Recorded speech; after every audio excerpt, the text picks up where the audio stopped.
start the video off by showing you our starter Pokemon. That's a 3, which is Meganium, or Chikorita. And welcome back, guys. Thank you for tuning in and watching my second DartLocke. We're just currently setting the time, and then we're getting into the game. Obviously, we go through the normal rubbish that no one ever reads by button bashing, and Professor Oak shows us a Marill randomly. Of all the Pokemon, he decides it's going to be a Marill. Obviously, my name's Kieran, so we just type that in. We don't actually give rival Adrian his name just yet, because he's got to steal his Pokemon first, blah, blah, blah. Anyway, a bit more button bashing, and we're good to go. This time, I did remember to give nicknames to my team, and as you can all imagine, it's all Dart themed. We chat to Mummy Dearest for a little bit, who asks what day it is, because in Gen 2, they've incorporated a day-night cycle and days of the week. On a Thursday, I believe it is the bug catching competition, which is the only place to get a sunstone. So, as of one of my encounters later on, that's going to be fun trying to get all of that, because I'm pretty sure it's a fix. I don't think I've ever won one. Head towards the lab, and there's some creepy guy staring in the window. Spoiler alert, it's Adrian. Bit more button bashing, as you do, and as you all know, my starter Pokemon this time around is the grass one, Chikorita. Again, I'd normally go for Cyndaquil. I have actually done a Totodile run before, both very good. Meganium, very disappointing. I think this could be a hard run. Only one nickname for the goat of this run.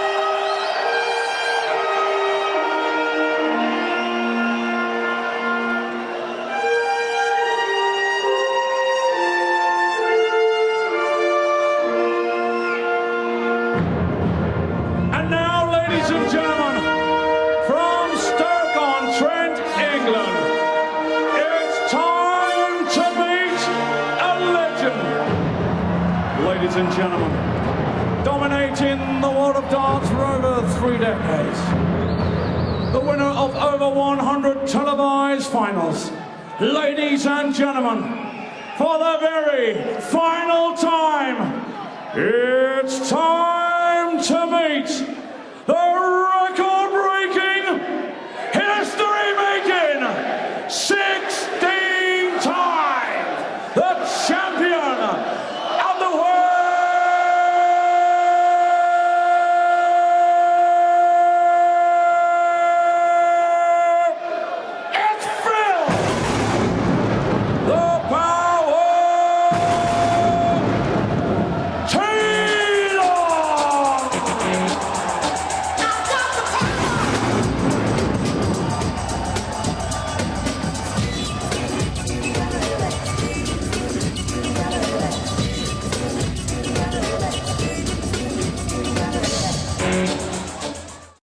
You got it.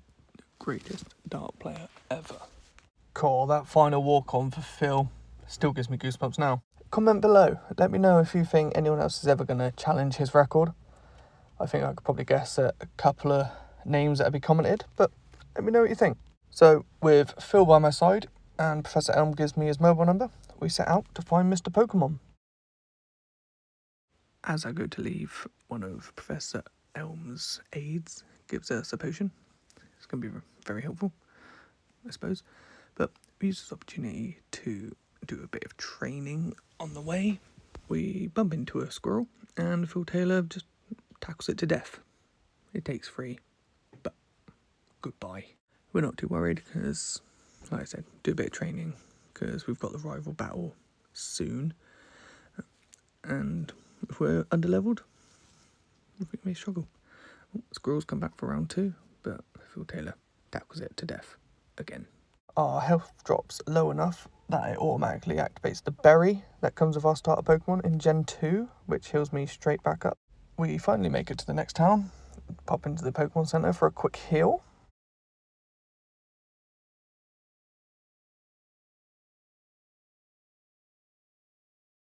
We bump into a level 2 Pidgey, and like the Sentret, it's not really going to slow us down.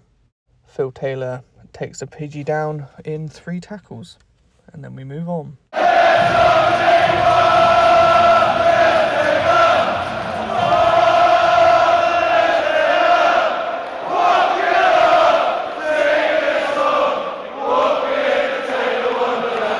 Our next encounter is a level 4 Metapod. Considering we are a grass type, we have no moves that hit him for super effective damage. So this takes some time. Luckily, I'll speed it up for you because I'm a nice guy. We eventually take the Metapod out and continue on our journey to find Mr. Pokémon. Just a short walk north, we finally find Mr. Pokémon's house and Professor Oak's in there. Professor Oak gives me his Pokédex, and Mr. Pokémon gives me a mysterious egg which I have to deliver to Professor Elm. I wonder what that can be. A bit more button bashing continuously, which feels like it goes on forever in the early stages of these runs. We eventually can leave Mr. Pokémon's house and head back to Professor Elm.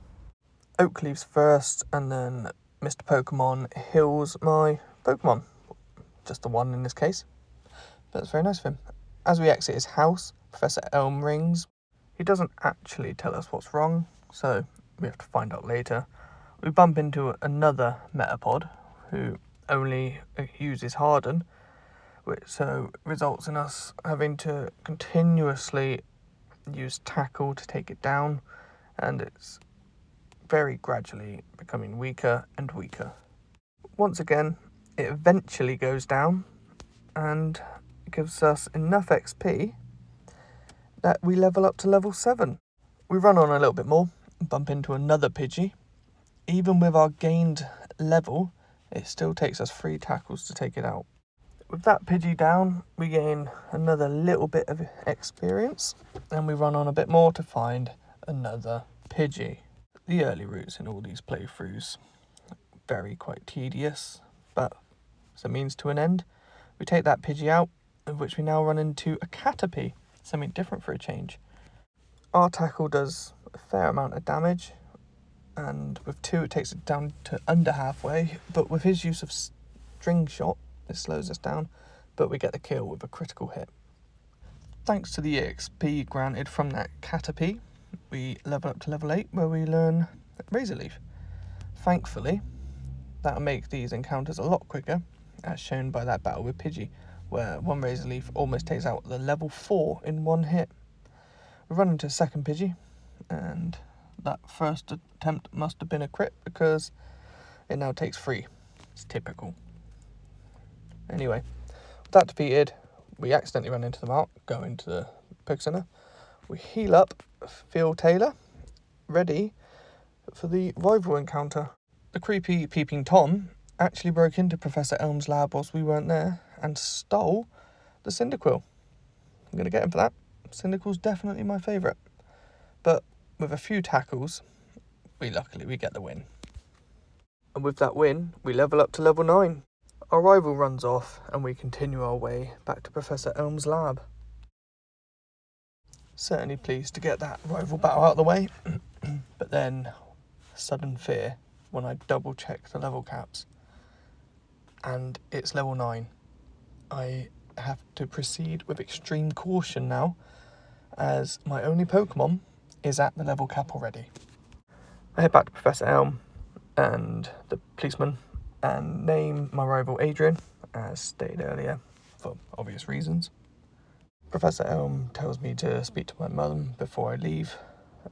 As I leave his lab, his assistant gives me some Pokeballs, so we can officially start capturing Pokemon. Well, so we think. My first encounter isn't for a while. So we head back to Mum's, and she agrees to save some money for us, like all mothers do, bless them. And then we head out on the adventure. Luckily, there is one encounter I can make, or the first gym, but can I make it without over-leveling? That's a bullseye. 50. And if you don't already know, that is unknown. So we make it to the ruins of Alf, and I start piecing together this first puzzle. It's a lot more complicated than I remember.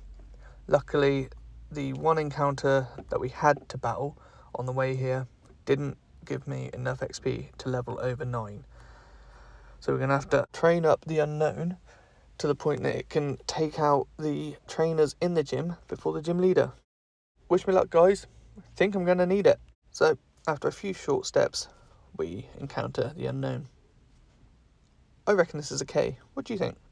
Also, comment below, let me know if anyone's actually took the time to capture every unknown in the game. I never bothered. But a couple of attacks and he's down to red. We throw a Pokeball and we catch it in one. What should we name him?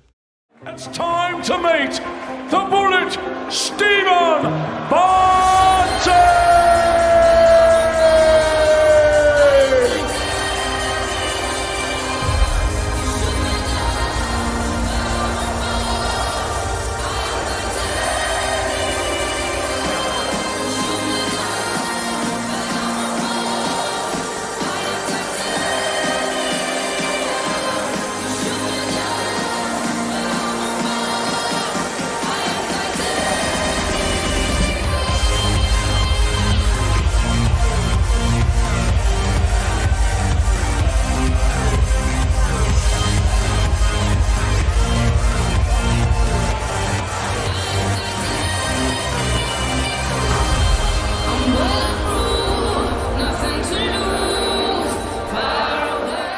Let's go Bunting mental.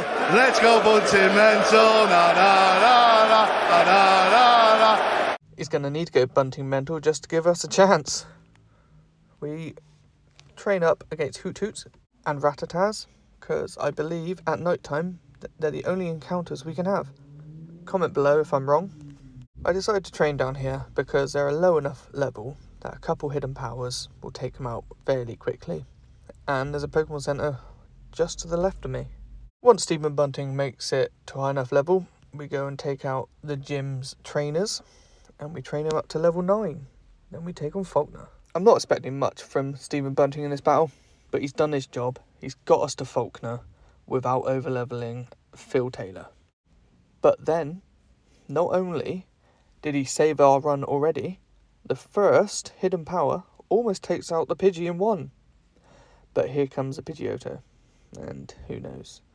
He outspeeds me, hits me with a gust. But hidden power does half the damage. We survive another gust. The second hidden power takes Pidgeotto out. I just beat Faulkner with an unknown. And after that performance, I've only got one thing to say.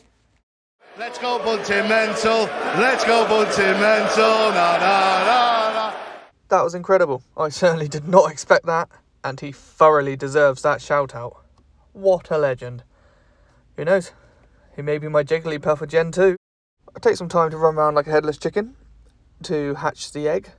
I believe it's a Togepi. I'm not sure if it's always a Togepi, but thought we'd double check. Unfortunately, Togepi isn't one of my eligible encounters. So if it hatches into one, we give it a nickname and then we just release it straight away, unfortunately. On the plus side, with Faulkner defeated, we are now open to 2 more eligible encounters. But first, let's hatch this egg. Can you work out who the 2 encounters are though? We'll soon find out. Nope. And here's the egg, and it is a Togepi.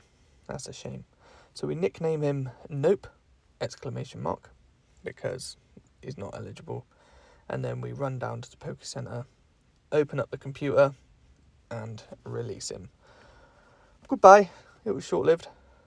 But now, let's go catch some more Pokemon. Goodbye, Togepi. Cue the darts. That's a 5. That's a 20. And that's a 3. So, 28 in total, which is a Mareep. So we head south of Violet City, past the ruins of Alph towards Union Cave, where we find a Mareep. We hit him hard with hidden power, and then we throw a Pokeball. Unfortunately, the first one doesn't capture it, but the second one does. Now, what should we call him? I know.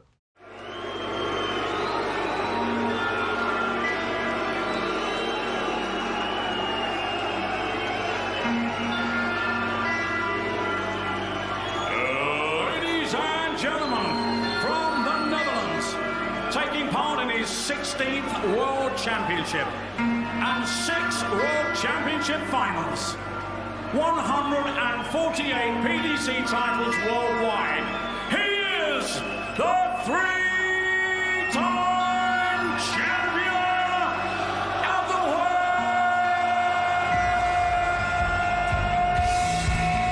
Mighty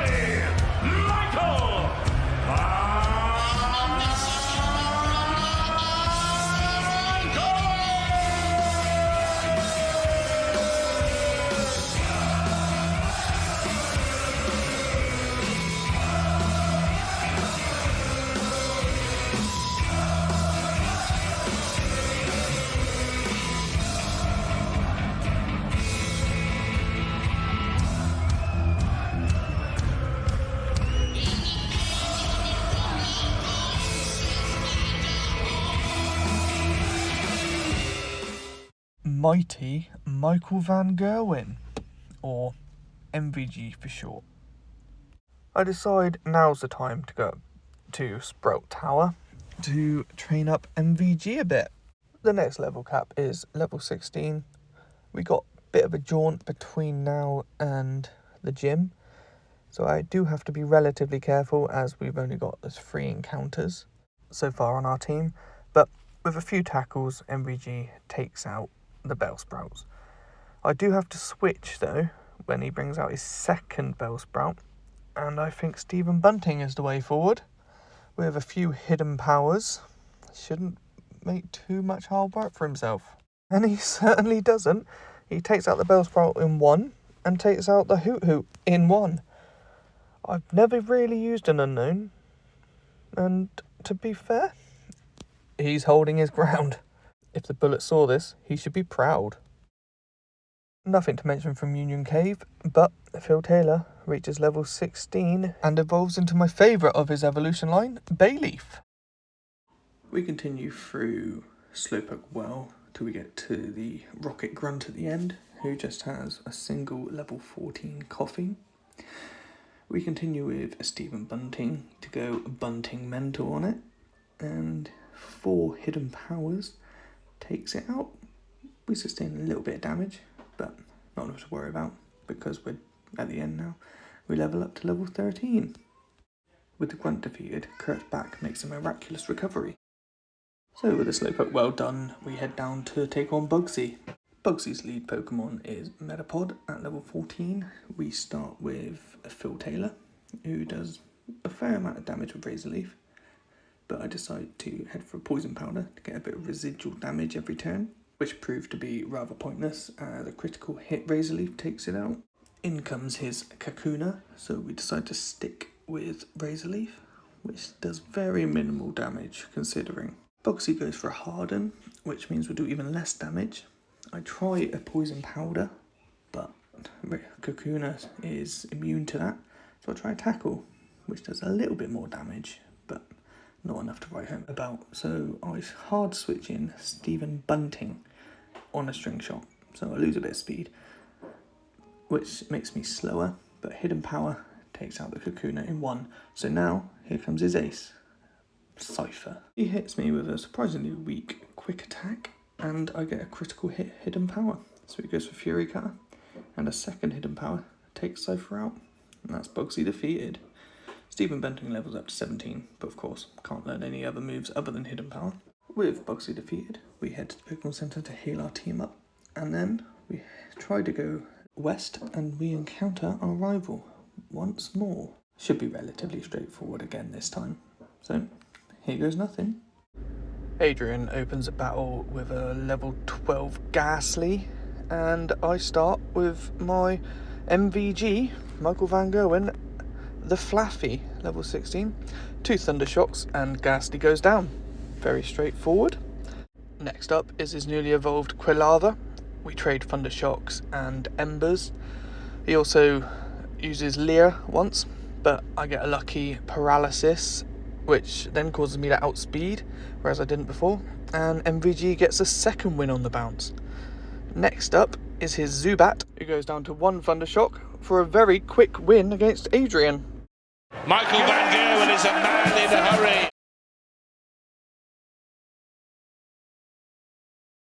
Adrian then goes on to say how he hates the week and he's going to wipe them all out, as well as Team Rocket. You do you, bro. Next up, Whitney. As we all know, due to her mill tank, she's a notorious Nuzlocke ender, but let's hope she isn't here. She opens with a Clefairy. We open with Stephen Bunting for more hidden power, and after 3 attacks that land, he's down. Next up, the Gert pain in the ass itself. Here comes Miltank. I decide to stay in and use hidden power because I know I can take the first rollout, and I gamble and stay in for another attack. Luckily it misses, so it resets, but then Stephen Bunting pays the ultimate price. We switch into Phil Taylor and Miltank outspeeds and uses rollout once again. We get a lucky poison in, so now we just do a bit of razor leaf damage and wait about, let the poison do the damage. Stay in for another one, not quite enough, but as I'm on low health I switch out to MVG on a rollout, which misses again, and poison takes a win.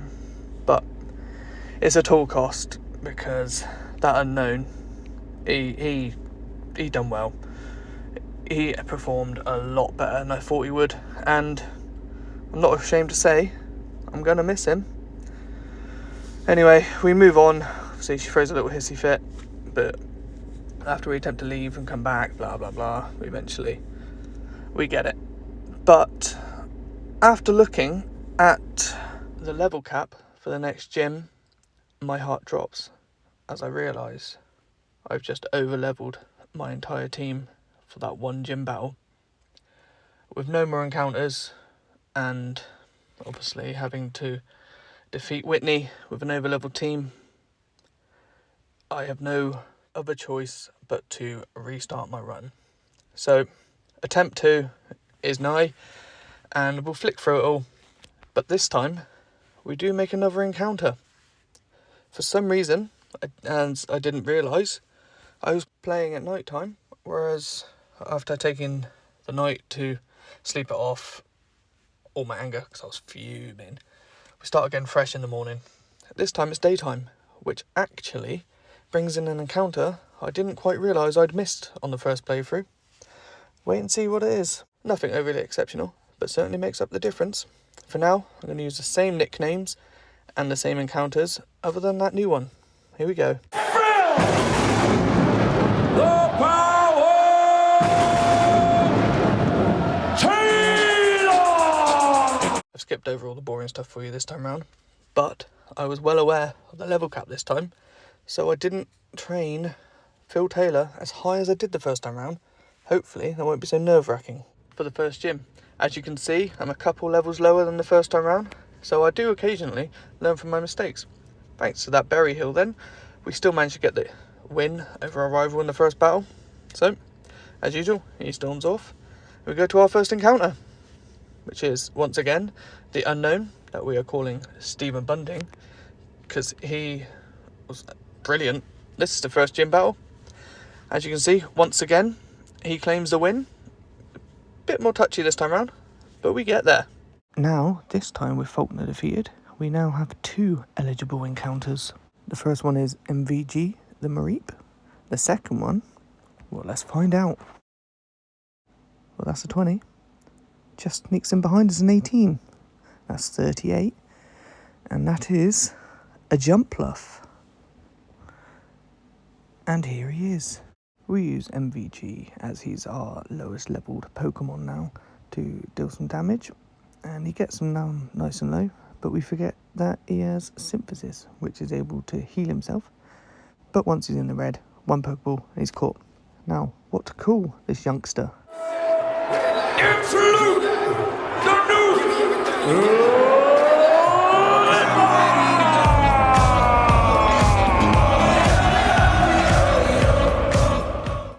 Of course, we had to name a Pokemon after the most famous dart player on the planet, as it currently stands. The current world champion, not quite world number 1, but he's getting up there. I skip over the Bugsy and rival fight because it was just as straightforward as last time. Straight to Whitney. And here she is. We go through all the needless chat. Not expecting much from Luke Littler, but you never know. Stephen Bunting comes out strong against Clefairy, like last time, with 3 hidden powers. We get the win. Next up, the Miltank. As you can see, we're all perfectly leveled to level 20 this time. Not making that mistake again. And as Miltank comes in, I decide to switch straight into Luke Littler for our new strat of sleeping. Yep, that's right. We put Miltank to sleep. We go for a little tackle, thinking, nope, that's nowhere near enough damage. Just testing the water. So we hard switch into Phil Taylor. Luckily, Miltank stays asleep, so we come in with a Razor Leaf. Doesn't do much damage, but it's our stab attack, and that's all we've got, I'm afraid. We get a nice crit in, and luckily Miltank stays asleep. So Phil Taylor brings home the gold to defeat Whitney for the second time, this time officially and legally, which is key there. So we go through this again, but more importantly, we're now due another encounter. Cue the darts. 25, 16, and that's 41, which is Sunflora. So a Sunkern. And after a bit of searching, we finally find that elusive little seed, which we put to sleep, then cause a little bit of damage, gets health down, and then we capture it. But with this Sunkern comes the pain in the, yep, that one, getting the Sunstone to evolve it. It's never fun, and it's so tedious. The bug catching competition. But first, what do we name it? Flying Scotsman, Gary Anderson!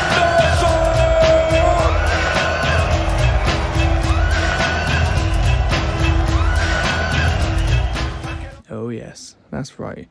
Due to how hard it'd be to evolve him, it's got to be named after my favourite dart player ever, Gary Anderson. He's going to do some damage here. And I can't wait. Let's do it. Now, with thanks to a bit of time magic, which you'd never know was hand created by myself, I managed to enter many bug competitions until I won. And finally, here it is. Gary Anderson evolves into Sunflora. Now we head back to Goldenrod for our next encounter. So, here we go. That's a 20. That's 25. So that's 45, which is Espeon. Ideal. But what to call him? Espeon's likely to steal the show, and so will this dart player.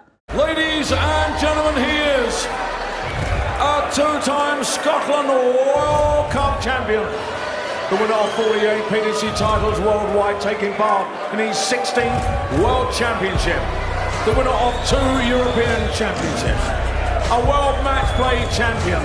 Ladies and gentlemen, a 2-time champion of the world.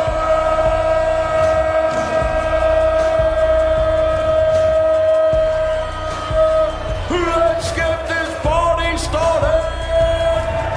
Snake Boy, Peter Ray.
That's right, it's none other than Peter Wright.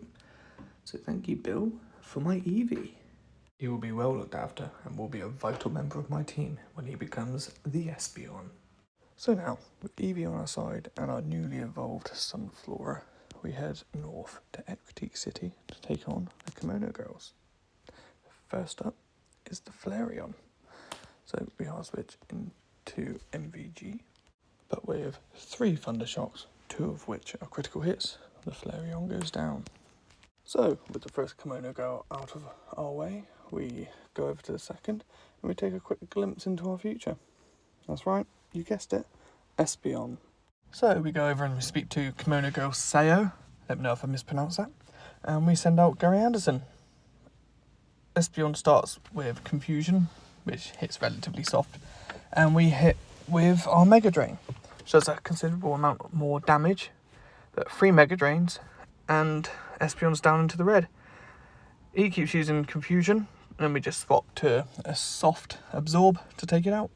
So, with Sayo out of the way, we speak to the next Kimono Girl, and that's Zuki, who sends out her Umbreon. We lead with Gary Anderson once again, and we go straight down for a Mega Drain again, and it doesn't do an awful lot. So I think it's best if I was to switch in to Luke Littler. But first we have to take the Pursuit. Luke Littler comes out, tries to put Umbreon to sleep, and misses. Hits it with the second one, thankfully, of which we then just tackle, as that is the only attack that we have that would cause any damage at the moment. So we switch out to MVG. Luckily Umbreon stays asleep, and the Thunder Shock does very little damage again.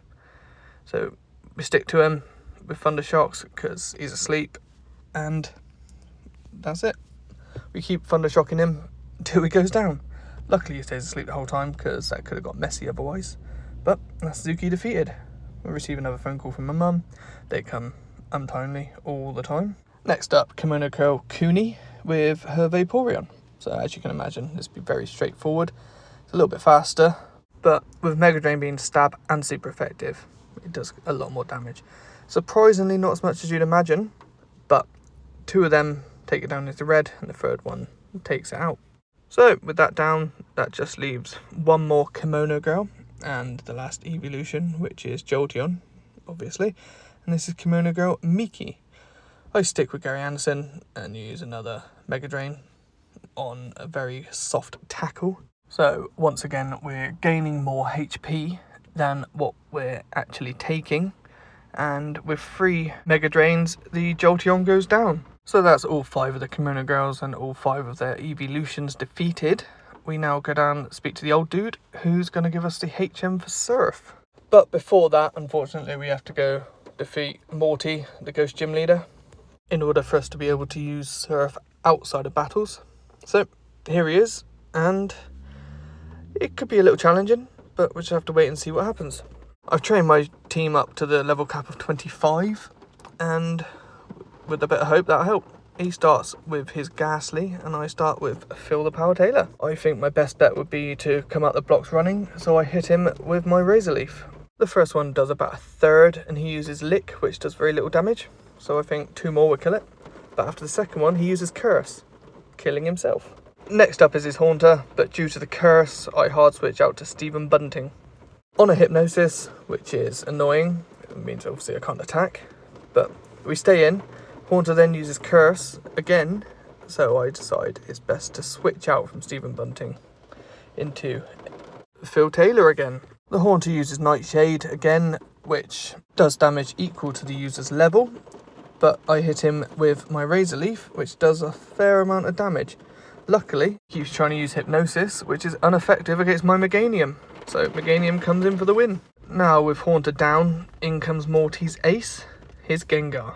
I hard switch back into Luke Littler, unfortunately on a mean look, which means I now cannot switch out. But I got faith in Littler. So, we start with a Leech Seed. Luckily his Hypnosis misses, which means we get the Leech Seed. So that causes damage every turn, only a little bit of chip, but we'll also recover. His Hypnosis hits this time unfortunately, which means we don't cause any damage.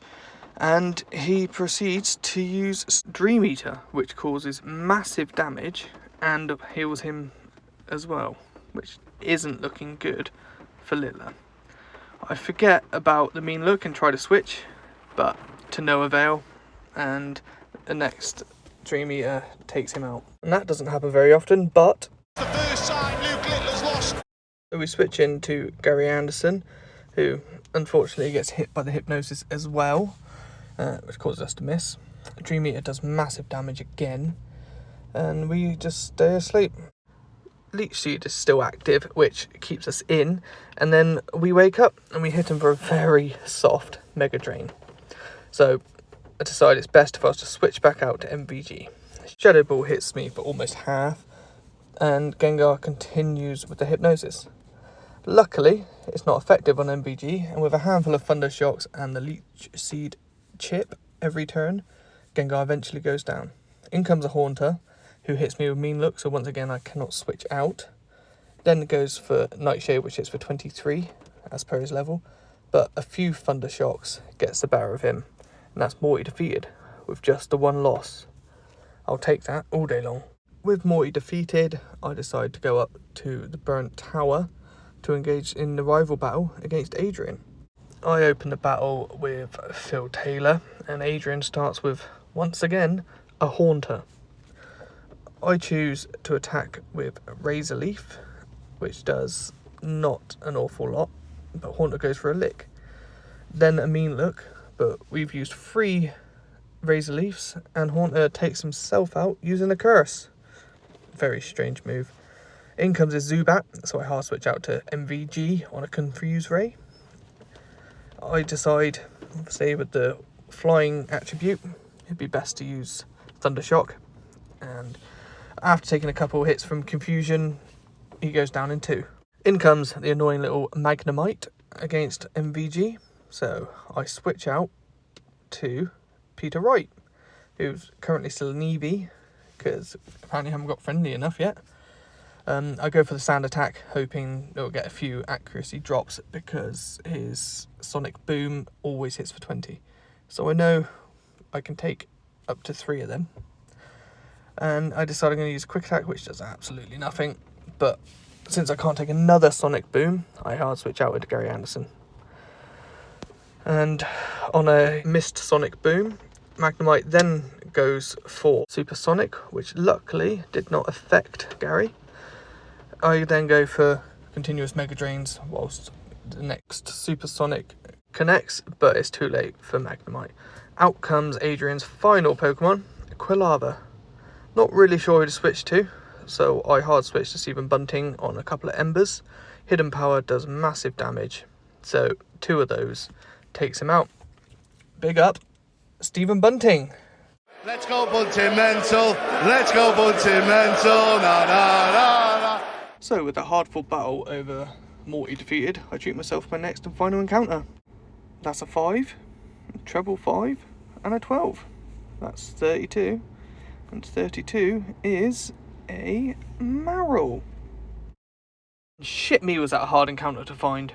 But eventually we did, and I realise all of my attacks probably gonna kill it in one. So, risky play, just throw Pokeballs at full health. Breaks out the first one and uses Defense Curl. So I try a second, he breaks out straight away, uses another Defense Curl. Starting to give up hope. So I switch out to Gary Anderson. So remember, he has a very weak Absorb attack. After a worrying amount of quiet contemplation, I decide, nah, we'll stick with the Pokeballs. So I throw another one and he breaks out, and his rollout keeps attacking, keeps building in power, but the 4th Pokeball gets it. So we caught our Marill. Now, what to call this icy little man? The winner of 35 PDC title worldwide, a 3-time Grand Slam champion, a winner of the World Grand Prix. Ladies and gentlemen, the reigning 2-time World Cup champion, and the former champion of the world.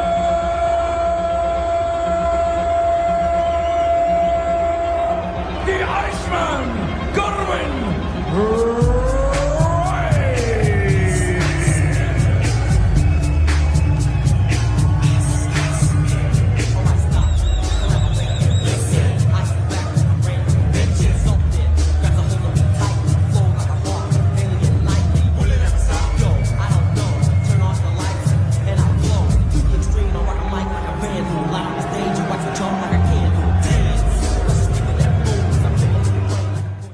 as he's the only one capable of using ice type attacks, I feel like the Iceman was the only fitting nickname for him.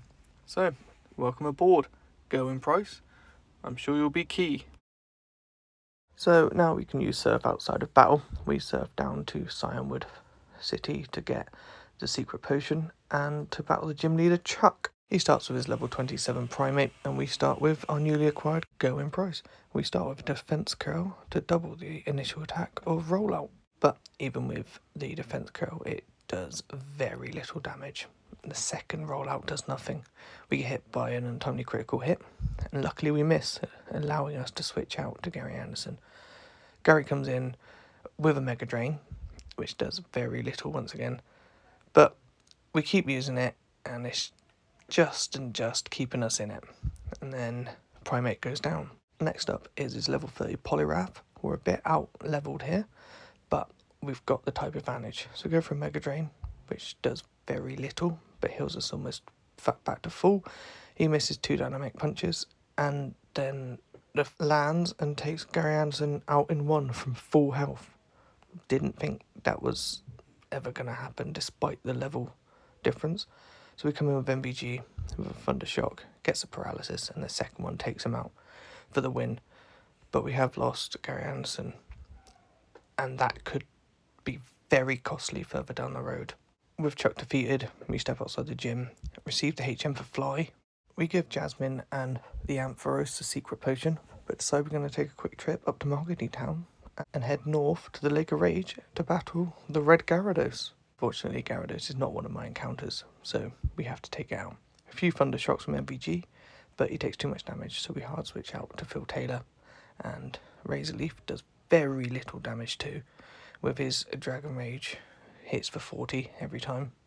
And Gyarados' Thrush hits Phil Taylor very hard, leaving him on very little. But the Poison Powder lands, so we hard switch out to Stephen Bunting, who takes the second Thrush.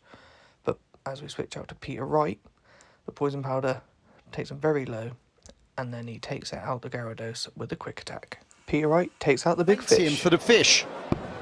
Do you? Yes I do. I can't see any other outcome. I cannot see any other outcome.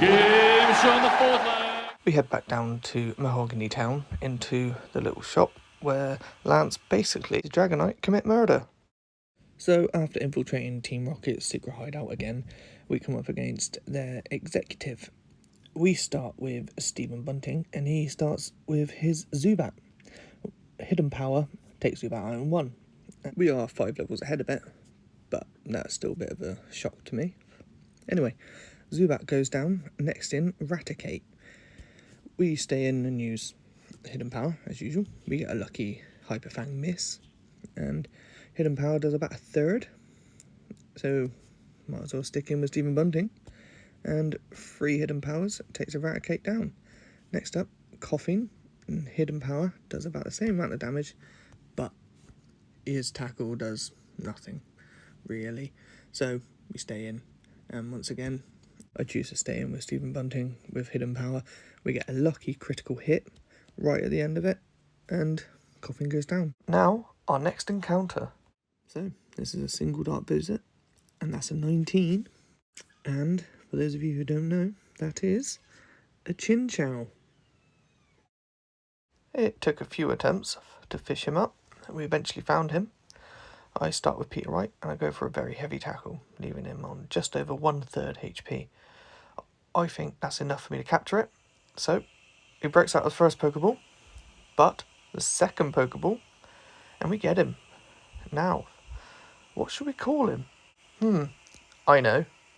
Time to meet the players. Would you please welcome from Belgium and the newly crowned PDC Unicorn World Youth Champion, ladies and gentlemen, the Dream Maker, Dimitri van der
right, Dancing Dimitri van den Berg.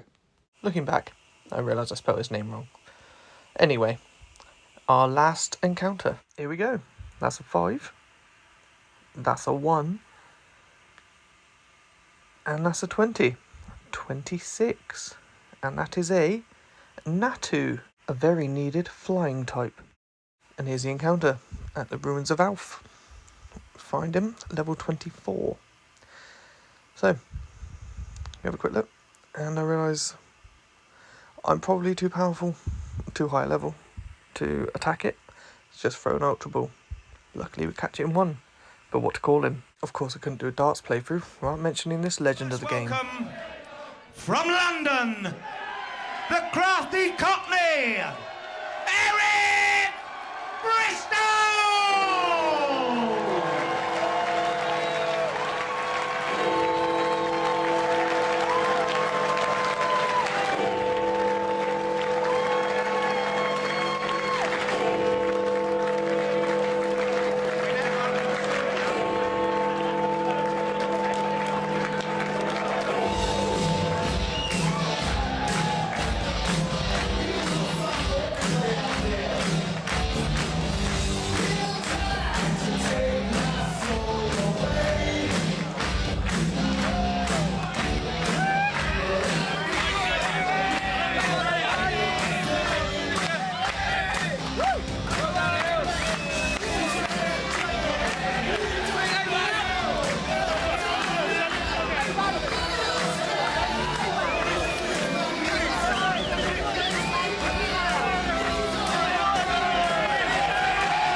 Obviously we had to have Eric Bristow mentioned somewhere in this playthrough. Rest in peace. Obviously it wouldn't be a darts video without mentioning him. He is unfortunately our last encounter for this playthrough, so stay tuned to other videos to see what other darts legends we get to mention. Now he's caught, we immediately train him up to the level cap and he evolves into Xatu. And with our newly acquired Xatu, we train all of our Pokemon up to the level cap of 31. Which is the cap for the 7th gym, but I class this one as a 6th gym because the 6th gym's level cap is 35. It's all very backwards. But anyway, Seal comes in and we start with Peter Wright. We take a soft icy wind, but with 3 bites, the Seal goes down. In comes a Dugong. We stick with a bite and he sticks with Aurora Beam, which does slightly more damage. But we get a lucky crit and we go for our 3rd bite and it falls short. Dugong rests back up to full, and due to that we switch to Shadow Ball, of which 2 of those take the Dugong down to half. Luckily he stays asleep and then wakes up after a 3rd onto an Aurora Beam, but because we outspeed I stay in for another Shadow Ball and we get the kill. Bryson sends in his ace, Pillow Swine, and we're far too low a health, so we switch into Eric Bristow for his first proper battle and we get hit by a massive blizzard, so that was a mistake. So we switch back out to the Iceman, Gerwin Price, who takes a very soft icy wind. We go for the Bubble Beam because it's super effective, hoping to get speed drop, but we don't. And 2, take him down into red, of which Bryce then uses a Hyper Potion to heal him back to full. And he uses Blizzard, which is still relatively soft, but he gets to freeze. Pillow Swine uses Fury Attack. Unfortunately, we stay frozen, not asleep, sorry. And he keeps using his Fury Attack to get a bit of chip damage. And eventually, I think enough is enough. I'm getting very low on health and I'm still frozen. So I switch out whilst I still can. Straight into MVG. And I think actually that's a bad idea because he's ground. So we switch into Phil Taylor instead. Start off with a Poison Powder. Take Icy Wind for almost half. But he's getting consecutive poison chip every turn now, and a Razor Leaf comes in super effective and takes him out. Don't know why I didn't do that to start with, but you live and learn. And that's Bryce defeated. We can now use Whirlpool outside of battle, which off the top of my head I think I only need for the Dragon Cave behind Gym 8, so pretty irrelevant. So now back to Jasmine, as I class as the 7th gym. With a bit of training my team hits level 35, which is the battle cap. So She starts with a Magnemite, and I start with Peter Wright. We start with a bite, and it does a fair amount of damage, and we get paralysed and confused. Luckily, I gave Peter Wright a berry, so it breaks out confusion, and 3 bites, Magnemite goes down. Into her second Magnemite. We take another Thunder Shock. We're now about 2/3 damaged, so I hard switch into Eric Bristow. Forgetting about his flying, so once again, pretty pointless. Thunder Shock takes me right down, so I have to switch back out into Go and Price. Takes a massive Thunder Shock, and we get the paralysis. Luckily, gave him a berry, but too little too late. So we bring in the big guns, MVG on a soft Thunder Shock, and we hit him with Strength. We get paralysed in the meantime, and Sonic Boom obviously does 20 damage regardless. But 2 strengths and the second Magnemite's out. Now for the Steelix. Luckily we miss a Iron Tail, but we got paralysed. Strength does absolutely nothing. So I take another Iron Tail, I go for a Thunder Punch, and obviously it doesn't affect it. I'm just being very stupid here. Razor Leaf does massive damage on a critical hit. I get hit by a Screech, but second Razor Leaf on a second critical hit takes the Steelix down. And once again, that was another battle I made 10 times harder than it should have been. But one more badge to go. But first up, we've got the rival battle in the Team Rocket hideout. So once again, bump into Adrian. He starts with his Golbat. We start with Peter Wright. And one Psybeam takes him out. We trained up a bit, so we're level 38, so a bit ahead of him. I switch down to Bite on a Sneasel and does very little. So we go for a Shadow Ball and does even less. So, you know, we're off to a great start here, Kieran. Go for a Psychic, forgetting it doesn't affect it. I panic, chucking Stephen Bunting. Leer fails, and we get hit by a Screech. Hidden Power takes the Sneasel out. In comes Adrian's third Pokemon, the Magnemite. With a 7 level advantage, decide to stick in. Hidden Power does very little, and we get paralysed. We get hit by a critical hit, which takes us down to almost half. And I think enough's enough. So I hard switch into Phil Taylor, having learnt my lesson about sending in Bristow. So we come in on a very soft Thunder Shock and hit him with Razor Leaf, which does about half his remaining health. And then we get paralysed, but a second Razor Leaf takes him out. In comes Quilava, obviously, so we hard switch out to Go and Price. Water versus Fire, I know who I'm backing. Price comes out on a Flame Wheel, does very little, and we hit him with a super effective Stab Surf for a one-shot, or so I thought. It turns out I was wrong, but second Surf finishes him off. In comes Haunter next. We get hit by a soft Shadow Ball that only does 17 HP damage, and Surf takes him right down to about a third health. So we go for a second Surf, and we miss. We get hit by a couple more Shadow Balls, but the second Surf takes him out. Brings home the win. Lucky Adrian, one day you'll beat me, but I've been telling you that for years. With Adrian out the way, we continue through the hideout to find the key, and then go back to the radio tower and take on the Rocket Executive, or as I like to call him, Giovanni's little fanboy. He starts with his little Houndour, I start with MVG, and MVG is going to show you why he's been my MVP at this run through.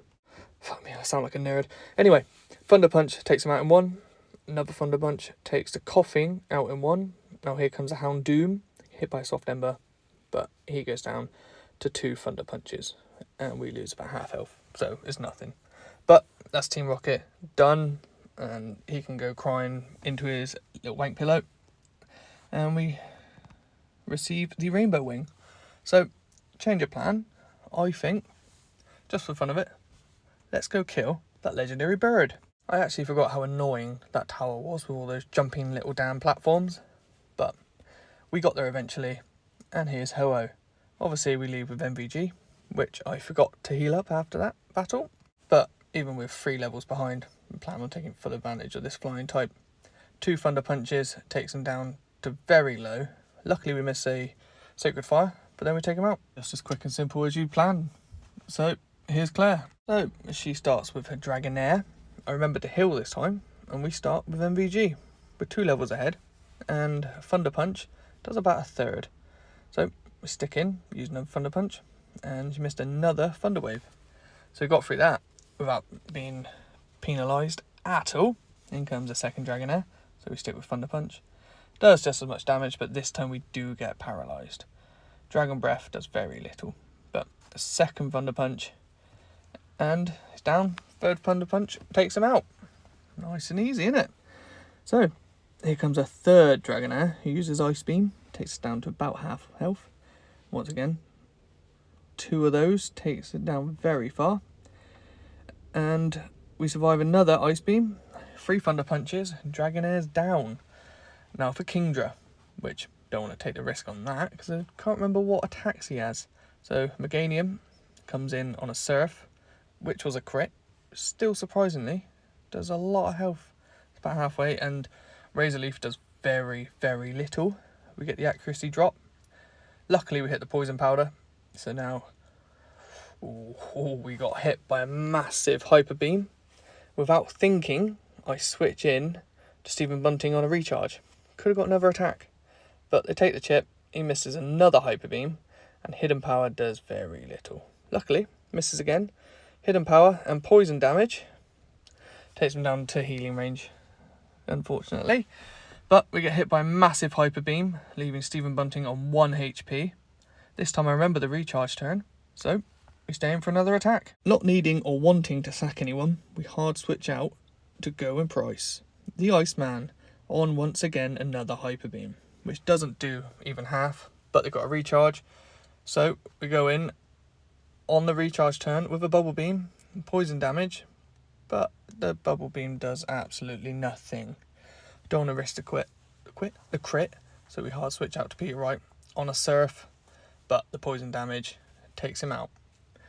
That was very challenging, and it's always hard work beating her, but we got there in the end.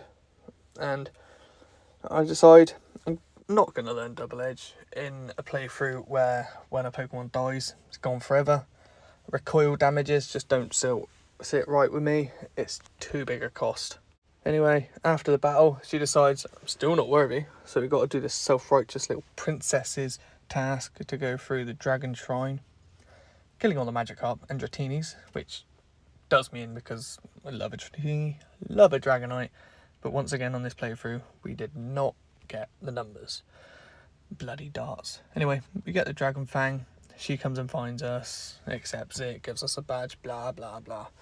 All that rubbish. So now we can use Waterfall. It also gives us a TM for Dragon Breath, but unfortunately none of my Pokemon can learn it, typically. Right, well that's her done, so through the victory road towards the Elite Four now. Here comes our last and final rival battle before the Elite Four. Let's hope I don't wipe now. So we surf back through the cave using Whirlpool for the second and final time of this playthrough.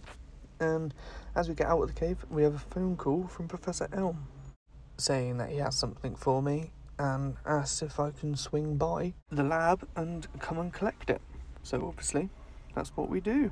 So after getting so excited about the little present he's got for me, we rush over there just to be given the Master Ball. But with no more encounters available, bloody useless.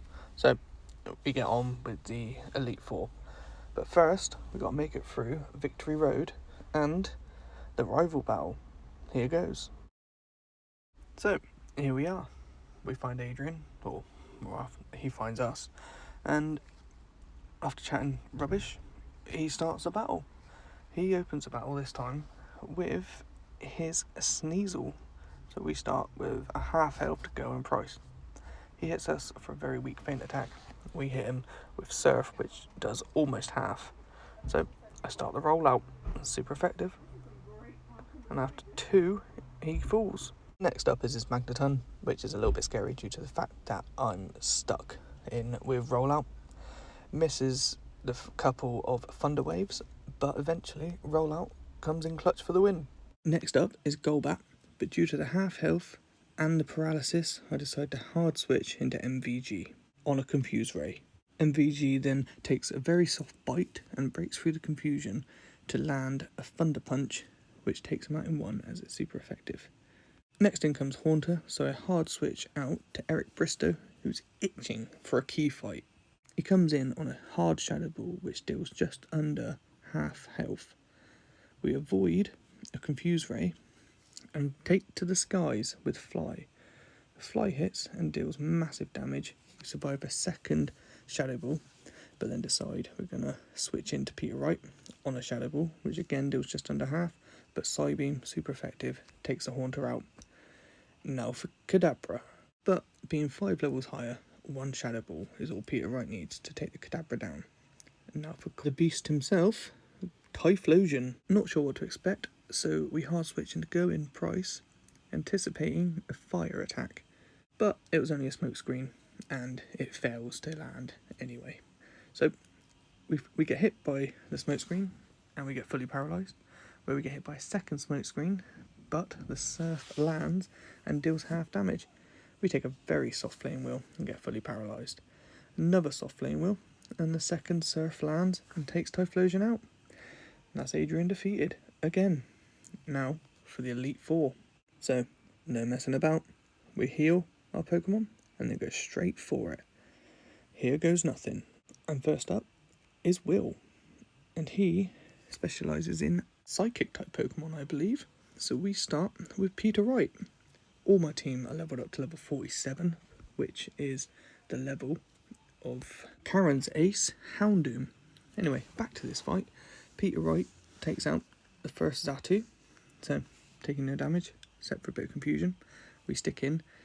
We take a very soft Psychic, but Shadow Ball is enough to take out both Xatus in 2 attacks. Now for the Jinx. Peter Wright breaks out of confusion and one-shots the Jinx with another Shadow Ball. I decide to keep Peter Wright in, and Exeggutor gets scrambled by 2 Shadow Balls, but not before landing a Leech Seed. Exeggutor goes down, and in comes a Slowbro. Takes a relatively hard Shadow Ball once again, and there's that Leech Seed. So I decide we'll go for a Bite. It's still super effective, but does less damage. He goes for a Curse, and he's just upping his offensive and defensive stats right now. So we go for another Bite, and he's still going up. As my health is whittling down, I decide I'm going to switch in to Phil Taylor for a bit of grass. We switch in on a relatively hard Body Slam, as we take a moderate Psychic whilst missing the first Razor Leaf. We take a second Psychic, taking us down to very low health, and our Razor Leaf hits, leaving him on about 1 HP. Switching to MVG on a Psychic, but 1 Thunder Punch takes Slowbro out. And that's Will defeated. Next up, we've got the Poison type specialist, and quite frankly, must have got a promotion from his gym from Gen 1. We got Koga. He starts with an Ariados, whereas we start with Peter Wright once again. 1 Psychic, takes it out in 1. Easy peasy. We go to level 48. In comes Fortress. I think I pronounced that right. Anyway, Psychic hits for just under half, and he lays a Spikes, meaning we'll take damage every time we switch in. Second Psychic takes him down to very low, so we go for a Quick Attack. That's 2 down, and we've took very minimal damage. So we decide to stay in on a Crobat. 1 Psychic takes a Crobat out. Peter Wright's making easy work of this. In comes the Muck, so we stay with Psychic. Takes the Muck out in 1. Now, the Venomoth.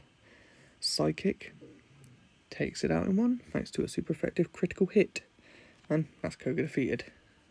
Easy. We don't get much more easier than that, other than Bruno, but Bruno shit. Anyway, next up, we've got the man himself, Bruno. We keep Peter Wright in as our skipper. Bruno starts with a Hitmontop. So, as you guessed it, Psychic takes out in 1. Next in, he's got his Onyx. Very beefy defense, so I think against it. And we send in Go and Price.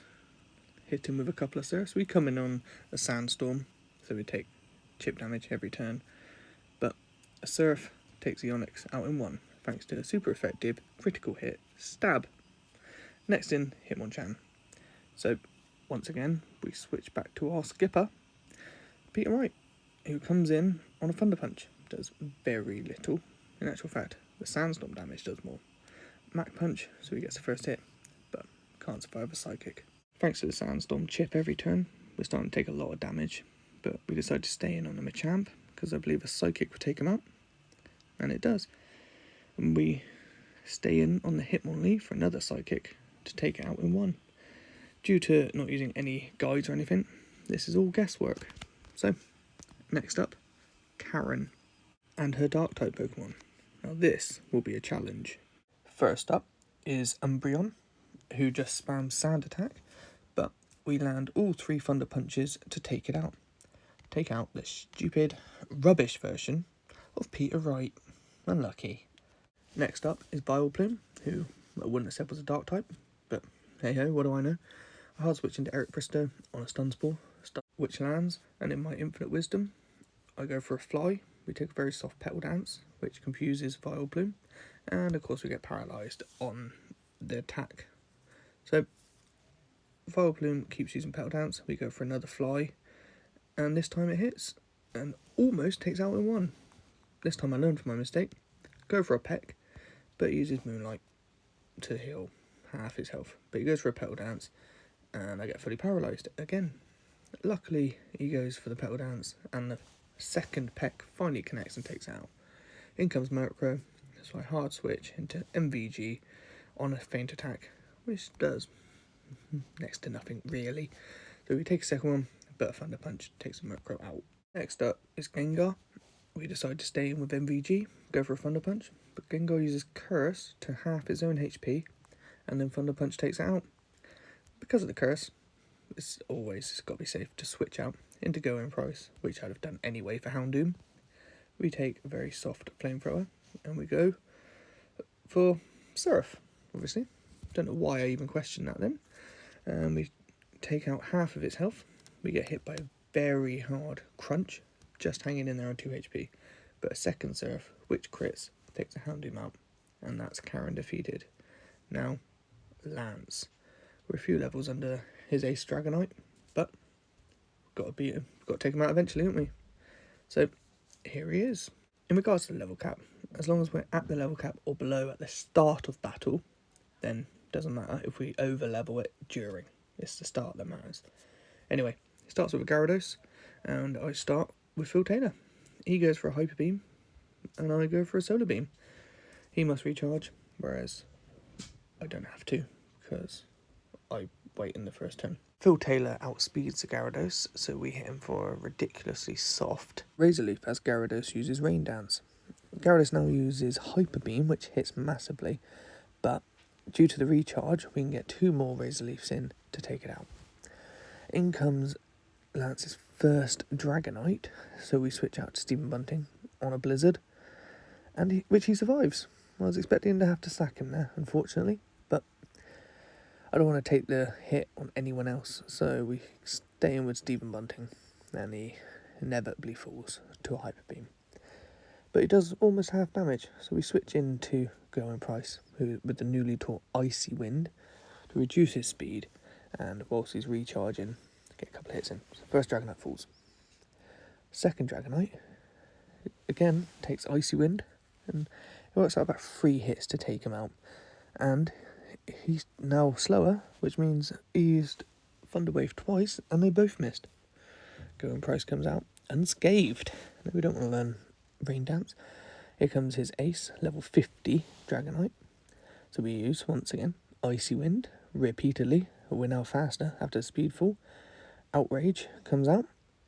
And once again, with 3 Icy Winds, that's all 3 of them gone. We take the risk on the Charizard. We take a Hyper Beam, but with the recharge turn as well, 2 Surfs takes the Charizard out. And in comes Lance's last Pokemon, which is an Aerodactyl. So we hard switch out into Ampharos, MVG, on a Rock Slide, which we tank quite well. He uses Hyper Beam, which takes us down low, but we had 2 Thunder Punches ready, only needed 1 to take him, his Aerodactyl, and all 3 of his illegal Dragonites down. Ridiculous. But that's that. That's the Elite 4 defeated. At a cost, obviously, Stephen Bunting fell, but, I mean, can I get a round of applause for his performance, just getting there at all? I'll take this time, whilst we button bash our way through the end credits crap, to beg you to please like, comment and subscribe. It really helps us get recognised and to create more content, whether it is more DartLocks or Nuzlocks or just any Pokemon ROMs you'd like to see us give a try to. Now, obviously, this is Gen 2, so this isn't actually the end of the game yet, but I'll skip through all of the Kanto gyms because they're a bit backwards, plus we're over-leveled for half of them now. So, I'll play through them in private. I can assure you now, nothing happened. My remaining 5 Pokemon, as I said, over-leveled. We make it through unscathed. But I do have the Battle for Red coming up, and we'll get straight to it for you. Thank you. Now, due to my many countless playthroughs of Gen 2, I can assure you with complete certainty, there are only 2 certainties. Red will be an extremely tough trainer to beat, obviously, as the last gauntlet of the game. And 2, Bella is a very good girl. Can we get some love for my little Newfie pup? Just look at her. She's such a good girl. But anyway, back to the Red battle. We walk up to him, try talking, but he's ignorant and just cares about violence. So he starts with his level 81 Pikachu. We start with Phil Taylor the Meganium, who I recently taught Earthquake to. Turns out it wasn't Victory Road, I just couldn't find it. Anyway, Pikachu goes down in 1. Venusaur ready's Sunny Day, ready for what I'm assuming is a Solar Beam, and there it is, with Sunny Day out. Solar Beam is just a 1 turn, but a few Earthquakes, Venusaur goes down. I'm assuming Charizard's next, due to Sunny Day, and I've got Grass type out, and there he is. So, we start by trying to use Poison Powder, but we miss, and we take a massive Flamethrower, which kills Phil. I probably shouldn't have took the risk, but it gives us a free switch into MVG, luckily, for a Thunder Punch. Charizard outspeeds, and that Flamethrower is massive, but Thunder Punch takes Charizard out in 1. That was more Light and Judgment. Ooh, next up, Espeon. So, we go for another Thunder Punch, whereas he uses Reflect. We do massive damage, and we survive a Psychic. So, second Thunder Punch takes Espeon down. Next up is Snorlax. Due to normal battles, we take the chance. We go for a Thunder Punch. Does a fair bit of damage, but Body Slam takes us out. Now, Snorlax has massive health and access to Rest, which makes his massive health bar that much more challenging. But we go for a Fly, and it does very little damage. Sunlight finally fades, but we get paralysed from a Body Slam. 2 Body Slams, I'm down on red. I used Future Sight, so hopefully that'll come in clutch later on. And we go down to a 3rd. So in comes Peter Wright. And not entirely sure what to use, but we go for a Bite, hoping that we can get the flinch. And there's a Future Sight attack. And he goes for Body Slam instead of trying to heal. So that's a result. And now here's a Blastoise. Psychic does massive damage. And we take a Surf for a fair amount. But because we speed, we know we can get the kill. And that's Red defeated. Thanks for watching. Like I said, please like, subscribe, comment, all of that jazz if you'd like to see more of our content. Thank you very much. As you've all sat there, let me bore you for over an hour and a quarter. I'll thank you with another photo of my not-so-little princess. Cheers, guys. Oh, wow, that's blurry. I guess even cameras can't capture her beauty.